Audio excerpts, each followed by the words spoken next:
से जुड़ी हुई रेफ्रिजरेटर के बारे में। रेफ्रिजरेटर एक ऐसी वस्तु है जिसमें रखी हुई कोई भी वस्तु को सूर्य का प्रकाश नहीं मिलेगा, पवन का स्पर्श नहीं होगा। आप जानते हैं कि रेफ्रिजरेटर जो काम करता है उसके एक बुनियादी सिद्धांत है। वो क्या सिद्धांत है?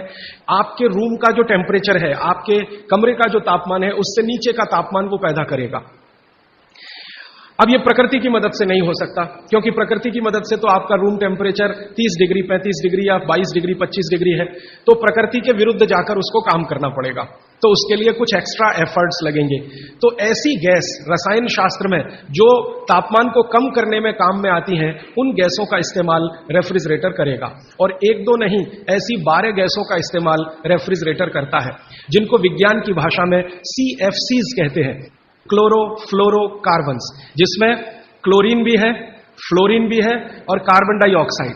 अगर आप रसायन शास्त्र की डिक्शनरी निकाल कर देखें, आप में से जिन्होंने पढ़ा है केमिस्ट्री उनके लिए तो आसान है, जिन्होंने नहीं पढ़ा वो डिक्शनरी निकाल कर देखें। क्लोरीन, क्लोरीन के सामने लिखा हुआ है जहर। सीधे डिक्शनरी देखें, टेक्स्ट की बात नहीं कर रहा हूं, एक डिक्शनरी खरीद लें केमिस्ट्री की और क्लोरीन शब्द देखें तो सामने ही लिखा हुआ है जहर। और फिर फ्लोरीन देखें तो अत्यंत जहर, और कार्बन डाइऑक्साइड तो जहर का बाप। आप जानते हैं कि शरीर का ये जो श्वासोश्वास की क्रिया है, प्राणायाम जिसको आप कहते हैं, इसमें आप हमेशा कार्बन डाइऑक्साइड छोड़ते हैं। ये क्यों छोड़ते हैं? रख लीजिए इसको अंदर।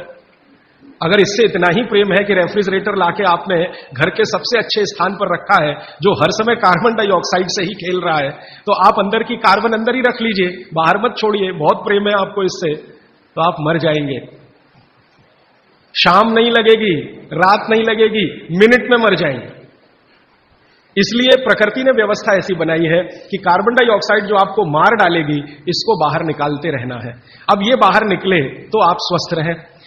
कार्बन डाइऑक्साइड जैसी ही खराब गैसों में क्लोरीन और फ्लोरीन की गिनती होती है।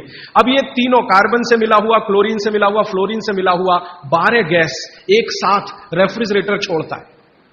CFC1 गैस का नाम है, CFC1, CFC2, CFC3, ऐसी CFC12 तक 12 गैसें एक साथ छोड़ता, 24 घंटे छोड़ता रहता है, क्योंकि वो चालू है आपके घर में। अब इसमें आपने जो कुछ भी रखा है वो सब इन गैसों के प्रभाव में आता है।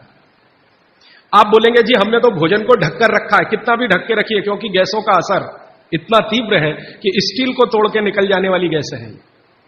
स्टील के मोटे पट्टे को रख दीजिए, उससे निकल जाने वाली गैस है, हाई प्रेशर। तो अगर आप इतने सारे जहरीली गैसों से युक्त भोजन को 2 घंटे, 3 घंटे, 5 घंटे उसमें रख के फिर खा रहे हैं, तो माफ कीजिए, आप भोजन नहीं जहर ही खा रहे हैं। बस जहर में अंतर इतना है कि एक जहर है तात्कालिक और दूसरा है दीर्घकालिक। दीर्घकालिक जहर थोड़ा थोड़ा खाएं तो 5-7 साल में पता चला देगा, तात्कालिक खाएं तो 1 मिनट में आपको पता चल जाए। तो इसलिए मेरी आपको विनती है कि आपके घर में रेफ्रिजरेटर अगर ले लिया है तो इसका इस्तेमाल कम करिए, सबसे अच्छा है बंद करिए, और मेरी बात माने तो बेच दीजिए।